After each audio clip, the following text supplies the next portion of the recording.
Hello there, it's your boy Kero coming at you with another Monday Night Raw review, and I thought this was actually really good. It's definitely one of the best Raw episodes in a long while, in months. Right when it was getting unbearable, absolutely unbearable to watch too. If you just look at my other SmackDown review, you can see how much I was done with Raw, but this was a nice surprise. Mainly because of what happened with Theory. That's another interesting talking point now. He somehow, I don't know what he did. He crawled, he clinched, he did every single thing he could do, and he broke through that dirt. He got his hands out, then he got his entire body out. In other words, he was buried alive, but somehow, he got out of his coffin. Austin Theory's back, and now everything makes much more sense. But I still think it was not a good thing to do with the Money in the Bank briefcase. Now that we had the explanation for it, sure. And the way it was handled was really good. And at the end of the day, it's just gonna make the United States title more prestigious. Me and a lot of people, I think, well, me especially, I don't know what other people think, but I loved Austin Theory, you know, like, from the day one, even when he was being pushed by Vince McMahon, even before that, I really liked every single thing he did because he's super good at wrestling and talking and he had everything. So my reason for the anger was he was just getting embarrassed, absolutely embarrassed week after week after week after week in a manner that's hard to come back from. You know, like even if he gets a main event push after this, it's I didn't see him really recover, you know, his reputation ever recovering. That's why I was getting mad about this. But this week looked real promising, and when I look around the wrestling community, I feel like they're also pretty okay with what happened. And everyone's thinking, okay, now the real challenge, the real road for Austin Theory begins, because we just got rid of everything that Vince McMahon did, all his dirty, uncreative, stupid stuff. All the Vince McMahon smell from Austin Theory is now gone. He's a free man. He's a new man. And now everything's going to be much better. And that's great because I need every single reason I can get to watch Monday Night Raw. Ladies and gentlemen, we can say now that it's no longer A-Town down, it's A-Town up. Anyways, let's get to the review room in a fancy manner. There we go. I can also do this. It's, you know, OBS is a great thing. Everybody should use it. But let's quickly talk about Monday Night Raw. As you can see here, we had Seth Rollins come out with his drip as always. And he cut a promo. We learned that he was going to face Finn Balor at the main event, which is a good main event, by the way. And I really love the fact that the commentators reminded us of the SummerSlam match between Finn Balor and Seth Rollins for the Universal Championship. Like, I completely forgotten about that because it's been so long, you know? Thinking about it, that's insane. I feel like an old man. Another concern of the people in general watching wrestling was that now Seth Rollins is a full-blown babyface. That means his crazy look, his crazy clothing, his hair was going to go away. Thankfully, we see that this week that's not going to happen. Bobby Lashley came out. Mustafa Ali came out. And Chaos also came out with him. And I got to be honest here. This was easily one of the best Bobby Lashley promos I ever heard. In the terms of, like, he was so good with the flow. Like, it felt real. He didn't botch any of his lines. And most of all, he felt confident. It felt like he meant everything he said here. Like, more than anything happening in the segment, that's what I was shocked at. Like, Bobby Lashley actually handled himself well for the first time in maybe ever on the microphone. So kudos to that. Yeah, the Hurt Business is most likely coming back. And, you know, we're getting some small signals for that. And I'm just loving it. I'm just loving it. Yeah, like, I don't know what happened here. Raw was absolutely unbearable for me for the past month. And suddenly now it's good. At least for this week. Like, the remarks he made to Ali was also good. Like, you're either really freaking stupid or courageous. But, you know, get in here so I can whoop that out. Like, so good. Oh, I don't know why this happened. Hold on. Let's get back to the review room. Oh, obviously Bobby Lashley whooped Ali's ass. I guess they're going to continue this storyline a tiny bit more. And I'm assuming as Survivor Series or something like that, we're going to see this conclude with the Hurt Business coming back to life, which I'm not complaining for at all. As we see another scene of Ali absolutely just dying. Oh yeah, he did get a DDT and all that, but like, also gotta say, I like the new look of Ali. Feels like he changes his look drastically every single year. Yeah, and I mean, I really like the gear. I like the boxing shorts thing, like the red color, like the white boots and the knee pads with the gold. His music is a little better now. You know, day by day, Triple H is just fixing the mistakes of Vince McMahon, which is why I wonder, like, a year from now, I really wonder what the landscape of WWE will be. I hope it's gonna be good. We'll see. Then we had Tamina come out, and I don't even know when she had her last match, but it's been a while. let's just put it that way, to face off against Mia Yim. And I didn't hate the women's segments this week because of Mia Yim, because it's something new. She's back and she has to be introduced to the audience. We gotta know her character, what she's all about. So the segments with the OC in the backstage, this match was super short and sweet and just completely focused on the story. Great, you know? This episode was basically us getting to learn what Mia Yim was all about. You know, nothing, by the way, groundbreaking. But I should say this. I said before that I didn't really like her in NXT. Like, I didn't hate her or anything, but she wasn't anything eye-grabbing for me. Or eye-catching. I don't know if you want to grab eyes. But like, looking here at the Raw Women's Division, actually Mia Yim stands out a lot. Like, I might like her. We'll see. But like I said, man, this match was, as it's supposed to be, really short. Okay.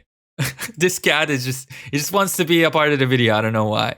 And then Dominic and Rhea Ripley came out. Dominic this week looked good, actually. Logan Paul still puts him to shame, absolutely. But at least, you know, this Dominic was better than the Dominic we're used to seeing. I can definitely say that. But yeah, Rhea Ripley and Mia Yim is developing a tiny bit of rivalry, and now we have, I think we have all the members for Damage Control, I believe, but we still have one more person left for Bianca and the rest of the gang. I'm hoping it's not Candice LeRae. I am hoping it's someone less obvious, somewhat of a surprise. Maybe it can be Becky Lynch returning. I haven't kept up much with the rumors or the news, so let me know down in the comment section below if that's a possibility, or let me know who you're guessing that will return to be the 5th member of Team Bianca. But yeah, this, I mean, there are so many photographs for this match. It really didn't last that long. Anyways, then we had Riddle come out. Oh yeah, had a match with Chad Gable. I mean, these guys are great wrestlers. It's just that their characters are not, I like Chad Gable's character. I do. But it's like Chad Gable is the Kurt Angle with only the funny stuff right now. And inside the ring, he's also really good. But like storyline wise, like I said, only funny stuff. Like Kurt Angle was also super funny back in the day, but when it came time to get serious, he got freaking serious. And yeah, I like to see that out of Chad Gable. Same, I've been saying this for months now, I feel. Same with Matt Riddle, man. Get a little bit more serious. Anyways, I like the in-ring action of this match. I mean, 2 absolutely great wrestlers. They really can go in the ring.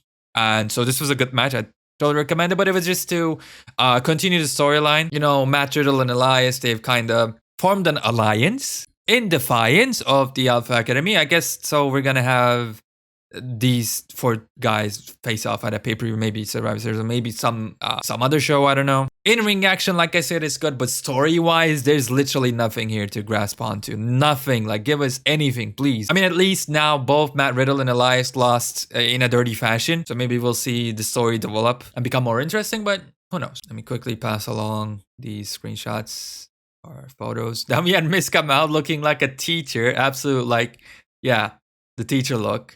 And by the way, they used Byron Sexton in this role, like interviewer, reporter, and whatever. Actually, I think he fits really well to this role. Like he adds to this role way more than he adds to the commentary, for sure. So I like this. Anyways, Miz plays with the crowd as he does always. You know, gets a good reaction. That's Dexter Lumis right there. We finally get an ultimatum. You know, finally the end of the storyline that I really didn't like, because it was just way too slow. Like, it took us months to get the real answer, and the real answer was whatever. Bro, I swear, like, if I saw Miz getting dragged out of the ring one more time, like out of the arena, I would have probably puked. So I'm glad that we finally have a final destination. And I gotta say, despite my feelings about the rest of this feud, I'm actually looking forward to Dexter Lumis versus The Miz. That as a pay-per-view match, you know, sounds like it can be fun. And I gotta be honest, I never really fully watched any Dexter Lumis match, so I want to see what this guy can do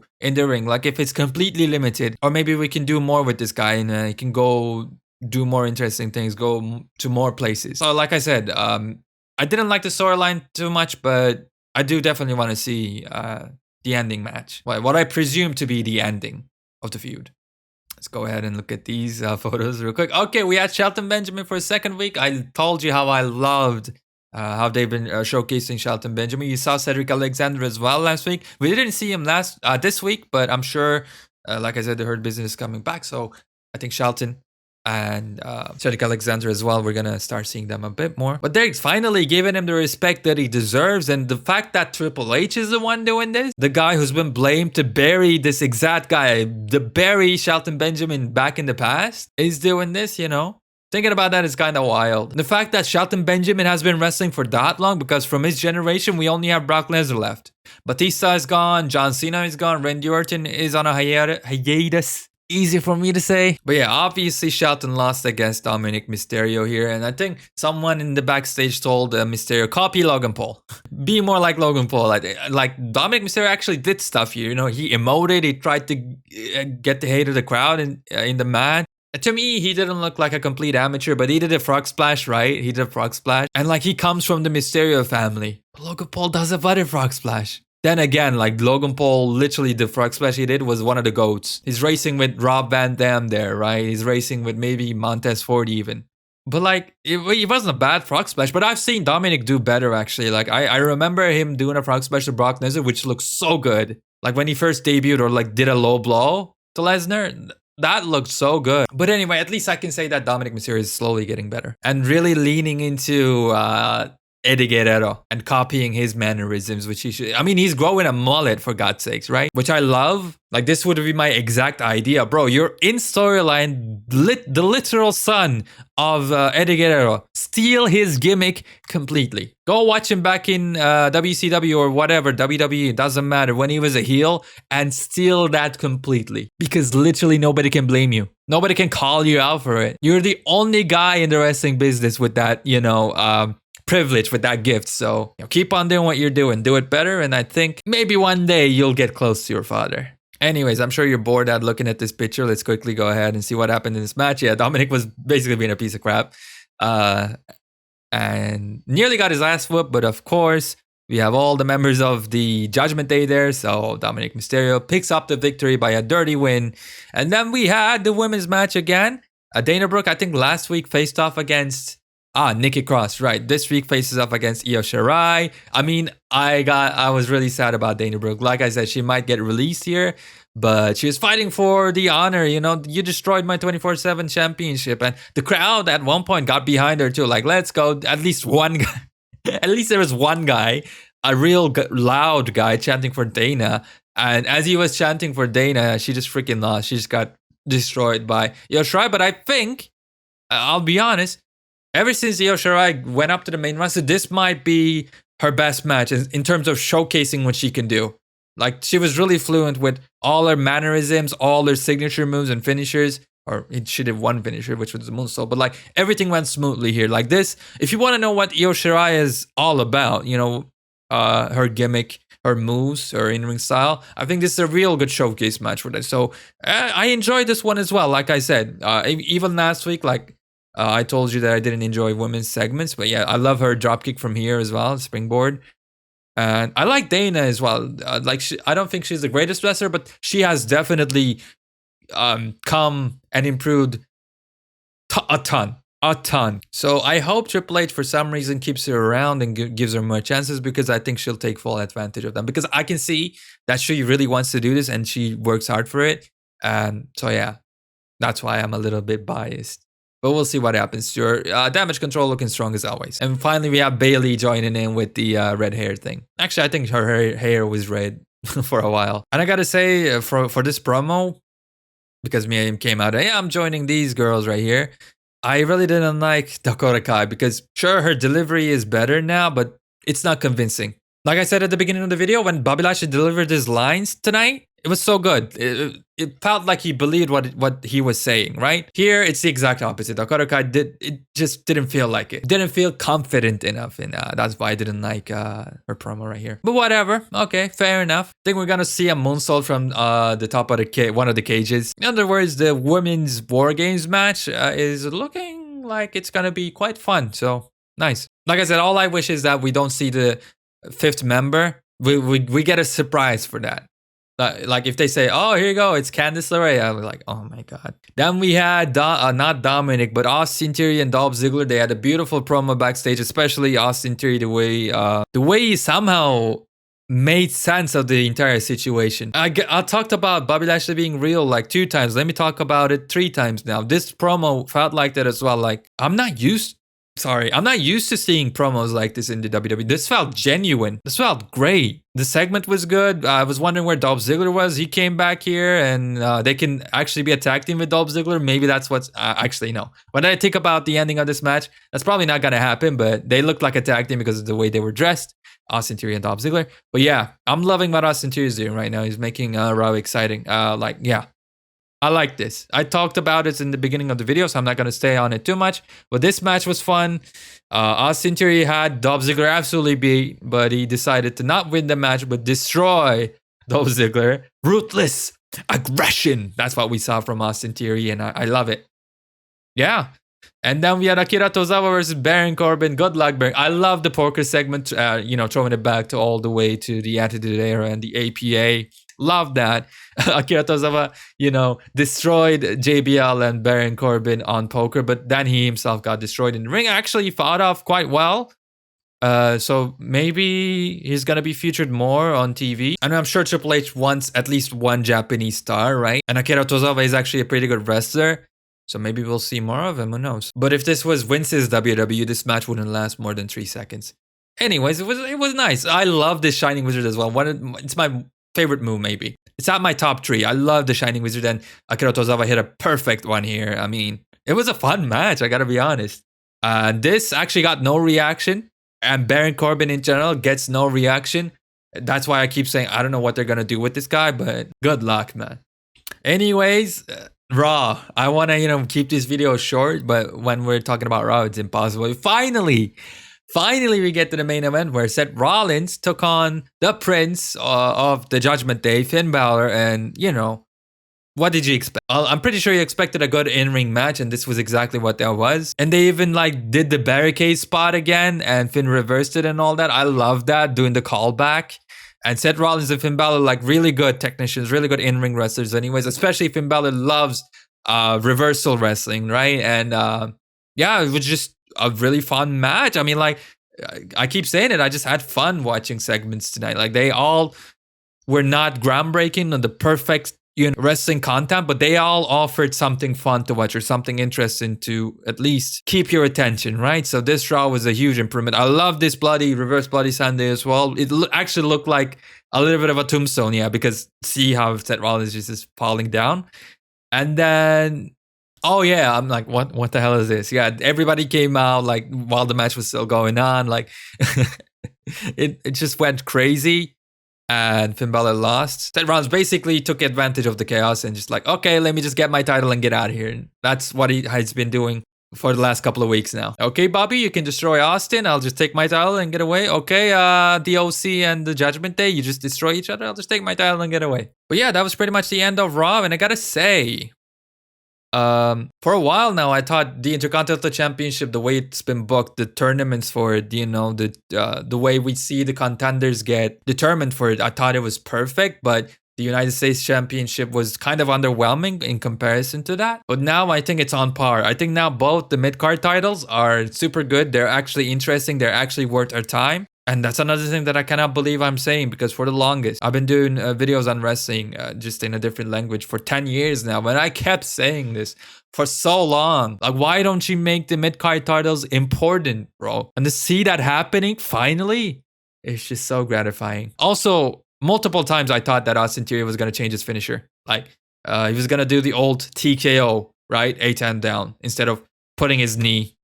But that didn't happen. This is still the 8-10 down. But I think he can really go for a different finisher. I mean, he does this really well, really fluently, but it just doesn't look impactful. I mean, we have the curb stomp, and then we have this. It's not a bad move. It can definitely be a signature, but for a finisher, I think Austin Theory can do better, especially now that he is completely different. He doesn't have his phone. He's much more angrier. Having him do a more brutal move, why not?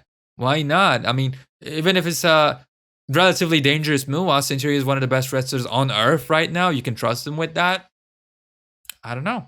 Something to think about. But yeah, this was the final image we saw. Austin Theory said, screw you, Dolph Ziggler. I'm not even going to feud with you. I'm just going straight after the United States Championship, though I feel like it's going to be a triple threat maybe with Seth Rollins, Austin Theory, and Dolph Ziggler, which I'm not opposed to at all. All three of those I love. They can each combination can produce so many bangers, so many classics. So the United States Championship title division, title scene is looking real crisp, real cool, real tasty. Mwah. With that being said, ladies and gentlemen, my new objective is to keep SmackDown reviews around 10 minutes and Raw reviews around 20 minutes. Let's see if I can do that. And I wanted you to see this cat one more time before I went ahead and told you this. Oh, hold on. I got this like fancy graphic now as well. Thank you so much for watching, ladies and gentlemen. I really appreciate it. If you would give me a like and subscribe, that would help me more than you would ever know. With that being said, I'll see you on the next one.